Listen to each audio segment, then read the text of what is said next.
तालियां बजाइए, मैं प्रारंभ होता हूँ। बहुत बेहतरीन कवि सम्मेलन चल रहा है। आदरणीय विधायक जी बैठे हैं, एमएलसी साहब बैठे हैं। सर मैं एक चीज बताऊं, ये कवि सम्मेलन जो है ये विधायकों की, नेताओं की ईमानदारी को मापने का पैमाना है। जो नेता, विधायक, एमएलसी 100% कवि सम्मेलन सुनकर जाए वो 100% ईमानदार।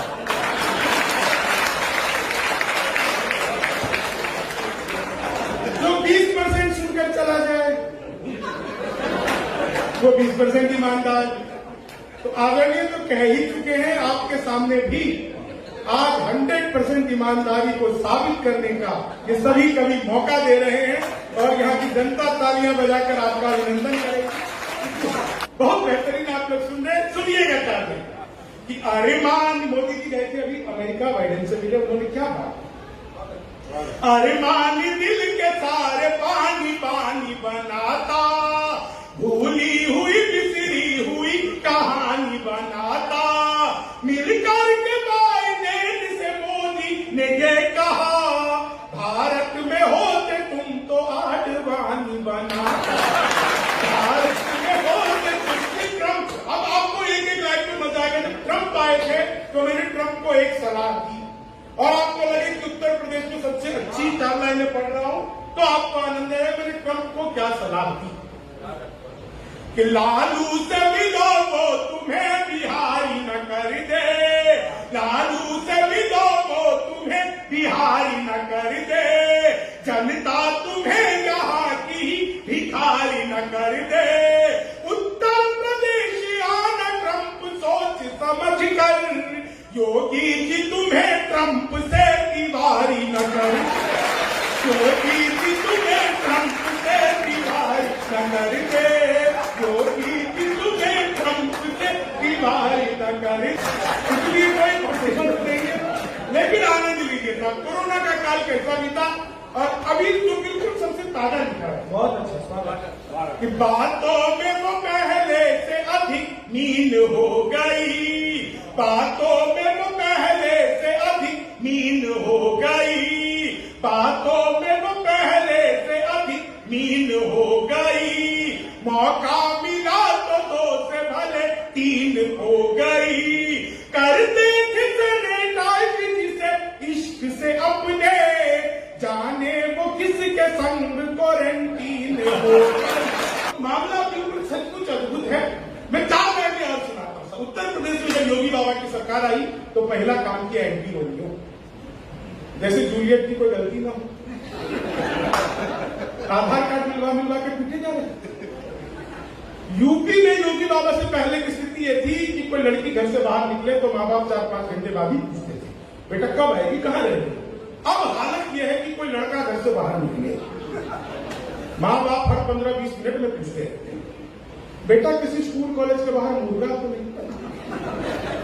मैं 4 लाइनें सुनाता हूँ। लखनऊ महोत्सव में आदरणीय योगी जी हमारे थे, उनके सामने सुनाया, उन्होंने बहुत आनंद लिया, आप लोग भी आनंद लिया। विशुद्ध हास्य की लाइन, उत्तर प्रदेश योगी बाबा एंटी रोमियो 4 लाइनें कि जुल्फों में उंगलियों को पिराने नहीं देते, जुल्फों में उंगलियों को पिराने नहीं देते, कलियों के पास भंवरे को जाने नहीं देते, इतनी सी शिकायत है हमें योगी आपसे, खुद से न बनी हमको बताने नहीं देते, खुद से न बनी हमको बताने नहीं देते, भगवान मेरा साथ आप यूं भी निभाना, किस्मत के खेल में मुझे ऐसे भी जिताना, राहुल की तरह चाहे बीत जाए जवानी, लेकिन बुढ़ापे में अनूप जलोटा बनाना, लेकिन बुढ़ापे में अनूप जलोटा बनाना, तुम तोड़ो वादा और हम निभाते रहेंगे, नाराजगी ऐसे भी हम जताते रहेंगे, जब तक नहीं आते हैं 15 लाख खाते में, जब तक नहीं आते हैं 15 लाख खाते में, तब तक तुम्हें मोदी जी हम जिताते रहेंगे। तब तक तुम्हें मोदी से हम दिलाते रहेंगे, ख्वाबों में तेरे रंग कोई पिंक नहीं है, और पास तेरे अपनी कोई थिंक नहीं है। राहुल को लगी ठंड तो मोदी ने ये कहा, आधार से रजाई तेरी लिंक नहीं है, आधार से रजाई तेरी लिंक नहीं है। मातृशक्ति इतना हंस रही है, मैं इन्हें प्रणाम करता हूं। नहीं तो मैं बताऊं, बाकी जगह सर मैंने इतने प्रोग्राम कर लिए, महिलाएं अपने मेकअप के हिसाब से हंसती हैं। इन्हें ब्यूटी पार्लर वाली समझा के भेज दिया, बहन जी ज्यादा मुंह फाड़ के हंसोगी तो चेहरे के पीओपी की कोई गारंटी नहीं। लेकिन आप अपने मेकअप की चिंता किए बिना इतना हंसते। मैं प्रणाम करता हूं आप लोगों को। सुनिएगा साहब कि चीनी को जमा करके फिर से गन्ना बना दूं। क्या बात, मैं तो अद्भुत कभी क्लास में अध्यापक आया, बोले कौन बेवकूफ है खड़ा हो गया, तो मैं ही खड़ा हो गया।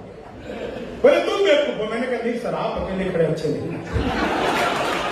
चीनी को जमा करके फिर से गन्ना बना दूं। संस्कृत का अध्यापक आ गए, बोले तमसो माध्यम का मैं इसका हिंदी में अनुवाद करो। मैंने किया, हाँ तू सो जा, मैं ज्योति के पास जा रहा। चीनी को जमा करके फिर से गन्ना बना दूं। सच बता रहा हूं, हिंदी के अध्यापक आ गए, बोले राहुल गांधी देश के प्रधानमंत्री बनेंगे, इसमें कौन सा अलंकार है? मैंने कहा जी असंभव अलंकार है। चीनी को जमा करके फिर से, हिंदी के अध्यापक फिर आ गए, बोले हाथ कंगन को आरसी क्या इसका मतलब बताओ? मैंने कहा इसका मतलब यह है जो महिलाएं हाथ में कंगन पहन के गाड़ी चलाती हैं, पुलिस वाले उनकी आरसी चेक नहीं करते। चीनी को जमा करके फिर से गन्ना बना दूं। मोदी जी चले गए थे नासा, वैज्ञानिकों ने 2 मिसाइलें दे दी। मोदी जी ने पूछा इसका मैं क्या करूंगा? वैज्ञानिक बोले सर आपको तो आदत है, फेंक देना। चीनी को जमा करके फिर से गन्ना बना दूं। गणित के अध्यापक आ गए, बोले एक्स की वैल्यू बताओ। मैंने कहा जो हमें छोड़कर चली गई हमारी नजरों में उसकी कोई वैल्यू। चीनी को जमा करके फिर से गन्ना बना। सच बता रहा हूं आपको, बिल्कुल सच्ची घटना बता रहा हूं आपको। अंग्रेजी के अध्यापक आ गए, बोले खूबसूरत लड़की को अंग्रेजी में क्या कहते हैं? मैंने कहा खूबसूरत लड़की को अंग्रेजी में आई लव यू कहते हैं। चीनी को जमा करके फिर से गन्ना बना। मैं तो बचपन में पिताजी से कह दिया था पिताजी लव मैरिज करूंगा। बोले बेटा लव मैरिज ही कर लियो, शक्ल दिखा के तो होगी। चीनी को जमा करके। आप लोगों को लव मैरिज और अरेंज मैरिज का फर्क पता है? लव मैरिज में आदमी अपनी ही गर्लफ्रेंड से शादी करता है,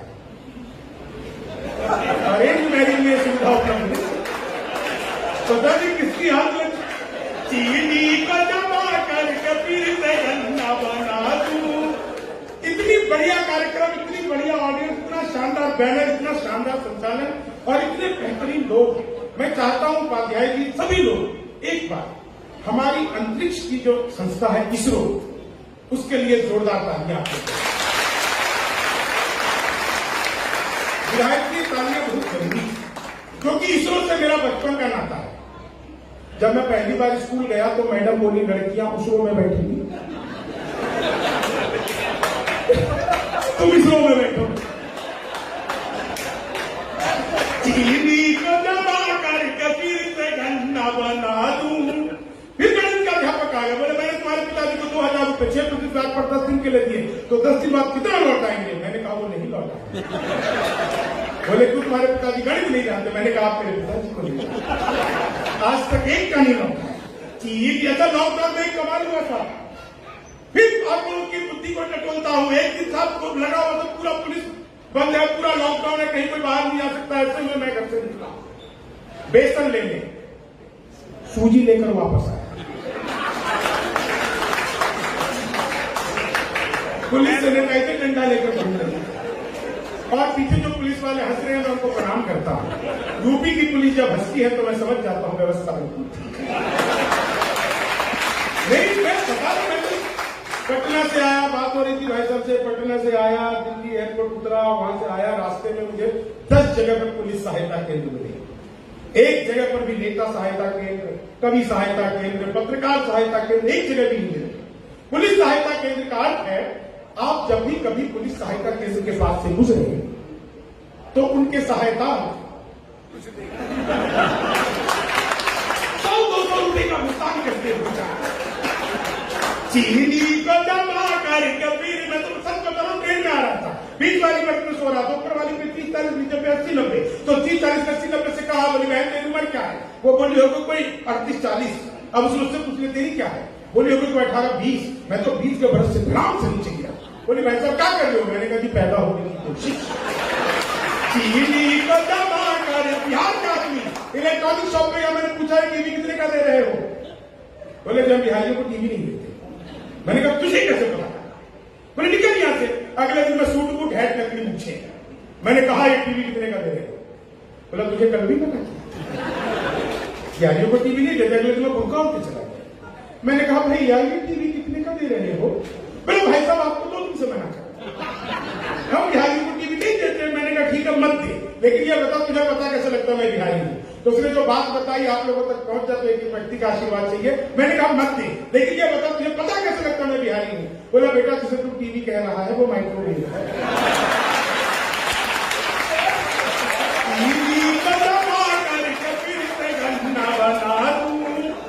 क्या था पता? बोले बच्चे का पैदा होने सोशोलॉजी का टॉपिक है कि भाई हो चुका। मैंने कहा कि बच्चे का चेहरा मुड़ा माता पिता पे गया हो तो भाई लोग जीता।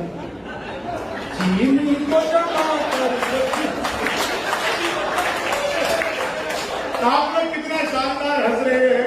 मुझे अंजुम ड्राइवर का एक शेर याद आता है। वो कहती है कि अपने सपनों को भी आईना बनाया हमने, आपको हंसता हुआ चेहरा दिखाने के लिए। इतना आसान नहीं खुद का तमाशा करना, कलेजा चाहिए औरों को हंसाने।